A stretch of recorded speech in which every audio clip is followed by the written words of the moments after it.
I'm going to do a video about this Earth Children junk journal that I made. But first, I want to go over a couple. People ask a lot about what do you do with all your scraps. And let me see if I can get into here.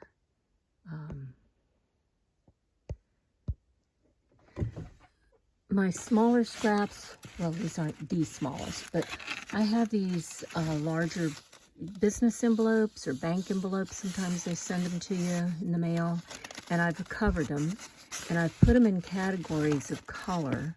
So these are all like a card. Let's see if I can get that focus better. There we go. Card stock.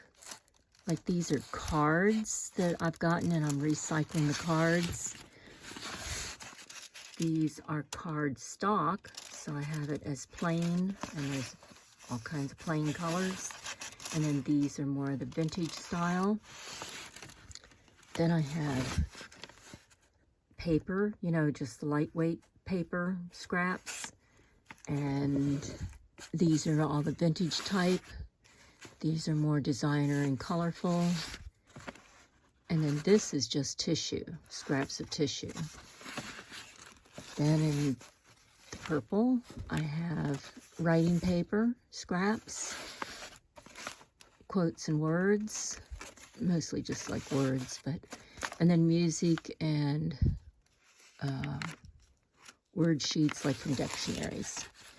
And this was a collection I've had for a while of inside of envelopes. So I've got the envelope inside here. I've collected them thinking I'm going to use them for something. Haven't got there yet. Then I've got some smaller pieces of watercolor paper, some textured paper, paper dolls for some reason in here. So I've got that little file system right there on my desk. And as my workspace is right here. Some other shorter, tinier pieces. I have these boxes here. Oh, sorry. Oh, I can't get it out. Come on. Several different boxes. So these are pretty tiny boxes. And these are small scraps of good tag type of scraps that I'll use to write things on and glue in. And then these are tags also, but they're just a little bit bigger. And yeah, in there. And a lot of them are manila folders.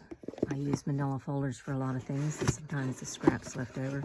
And these are little tiny scraps to use as snippet rolls or collage. And I am a little obsessive. I got them all rubber band together.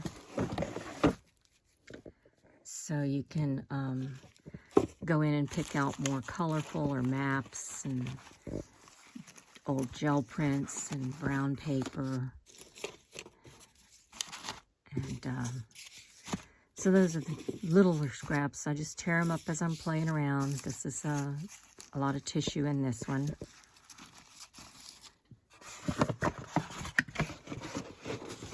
Then the next box. Oh, this stuff's got to get put away anyway. Maybe later. This one is bigger pieces of scraps, but smaller than what fits in those envelopes up there. And they'll be used for collage and just whatever I need to use them for. And I've got, you know, my other bigger pieces of paper in this whole shelving system up here. There's all kinds of paper up there.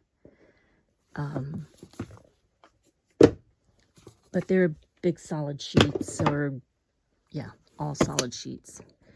Then the sheets that have been cut but are too big for either of those places go in this box here.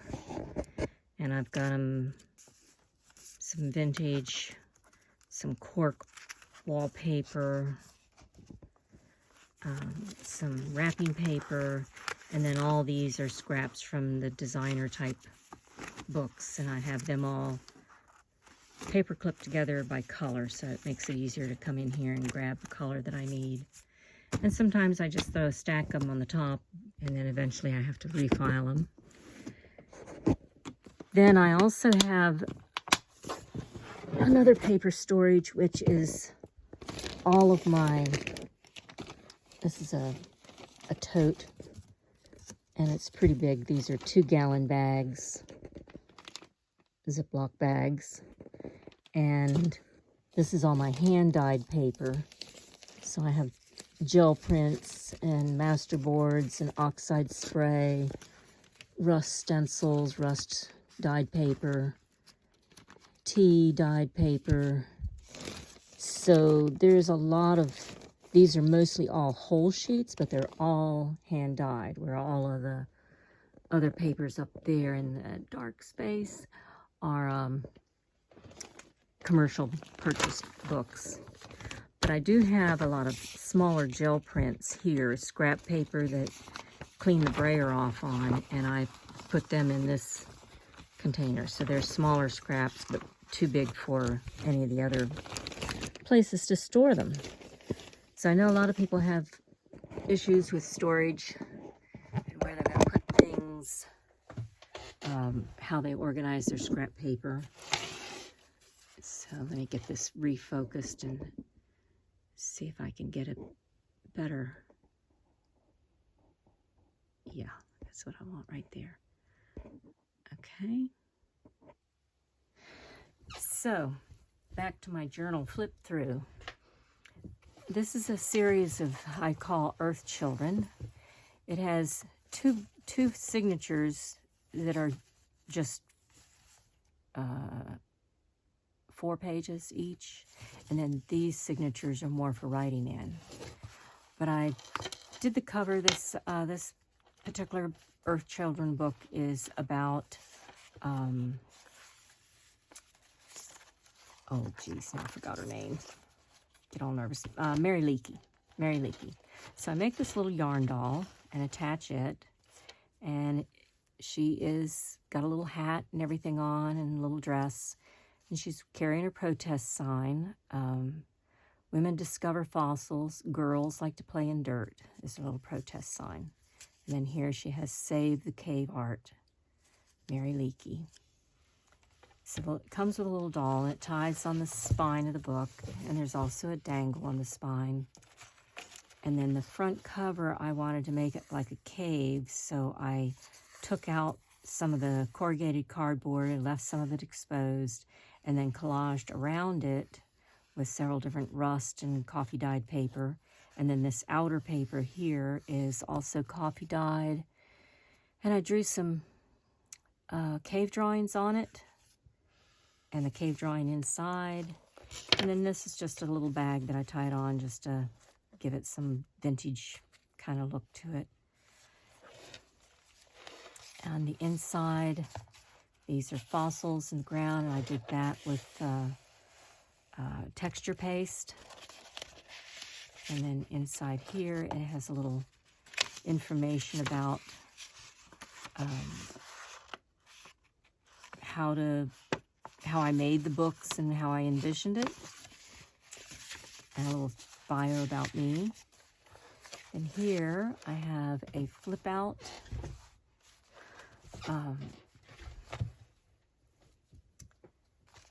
This is a quote from Mary Leakey. Basically, I have been compelled by curiosity. So here's a little envelope, and I put a little map on here, and that's spray oxide. And then inside I have a little story about Mary Leakey, the paleontologist. And I have a little card for skeletons, a little story about her fossils that she found. A little drawing of the Africa. In this page, I include in all the Earth Children, it's like a sewing area. So I've put some vintage buttons and such on here. And then you open it up, and here's a pattern area and a little place for these. This is what pins used to come like, but I've made it into a little teeny journal. And then here is the yarn doll pattern, so you can make more yarn dolls. Now, I know kids these days have such different situations, but some of these little old-fashioned things to grab onto. This is easy to make. You cut a piece of cardboard out, and you wrap the yarn around and around, and then you section it off into legs and body. And then this is a smaller piece of cardboard. This is the exact size you need to make the doll. And you loop your cotton around that and tie it off. This is in the center of the body, goes in here. And then these are the two hands out here. But there's a description of everything, how to do it. I made these when I was, I think, 2nd grade. My grandmother showed me how to do it. Then in this little envelope reproduction printable I made, an old pattern, is the pattern for fabric clothing. Because I definitely understand not everyone's going to learn how to crochet, but these are the crocheted outfit, and they just loop over and then tie in the back. And the hat comes off, but the little butterfly here is holding it on. So this is just a fabric.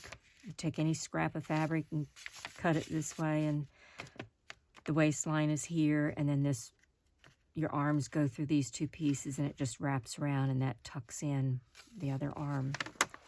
So you can make different clothes with it, and I used to have a whole bunch of clothing that I'd make for my little yarn dolls.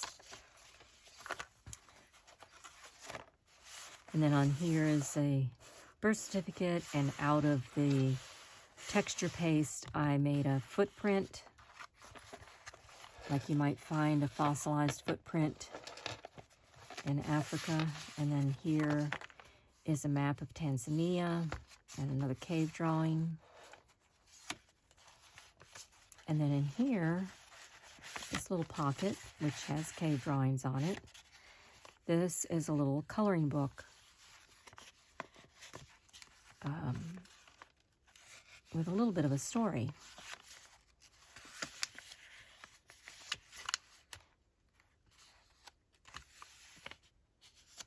So here's a little page to color. And she started out drawing what she found. And there's a fossil. And another fossil. So that's the little color book. And then this is some cave art. And this was cinnamon and texture paste. No, Mod Podge. Cinnamon and Mod Podge.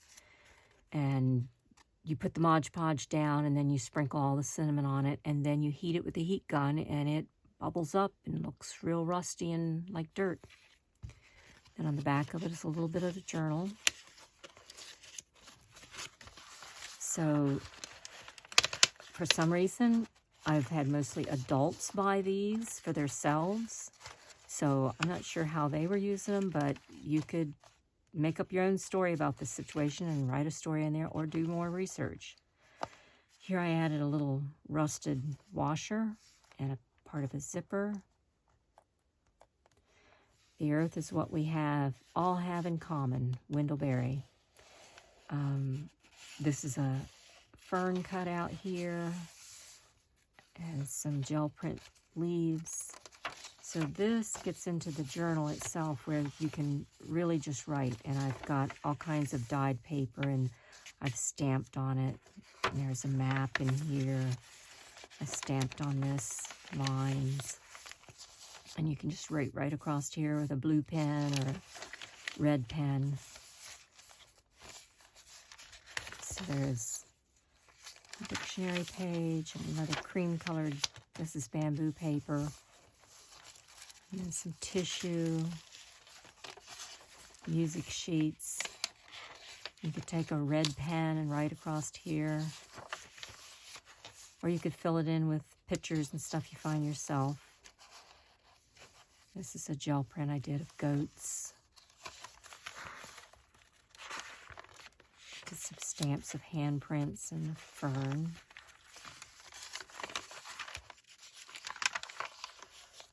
That's the oxide spray and a stamp. You don't live on Earth, you're passing through.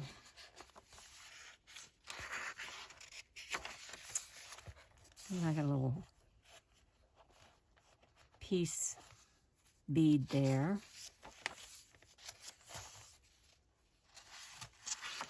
More blank pages to fill in as you like. A leaf stamp.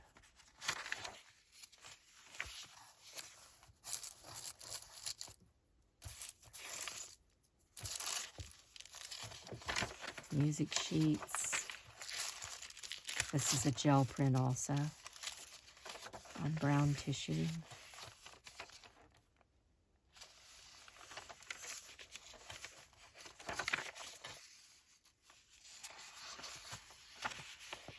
And I got my card back here, and then at the very back, another little pocket, and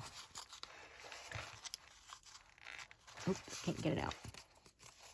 So I kind of decorated this with stamps and just this is a little tag. And then this is a little logo for my junk journals that I made into a pocket with a dangle on it. And then this is a little map of the Earth and constellation of the stars. And then this is the little story about how I got the idea from my grandmother.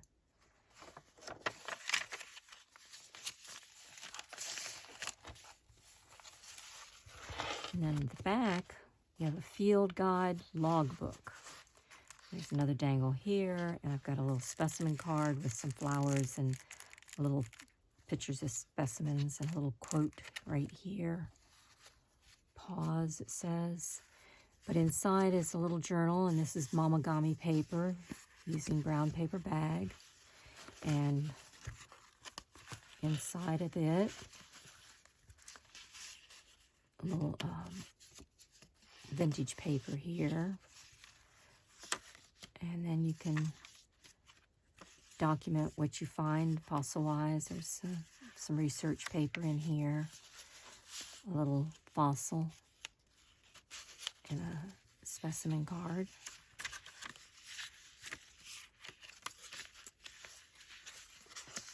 Another pocket with Watchman's Improved Time Detector.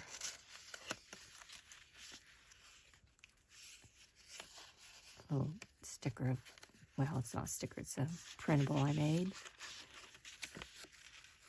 And now here's another pocket right here. So that little tiny journal slips in right there at the back of the book. This is rust-dyed paper.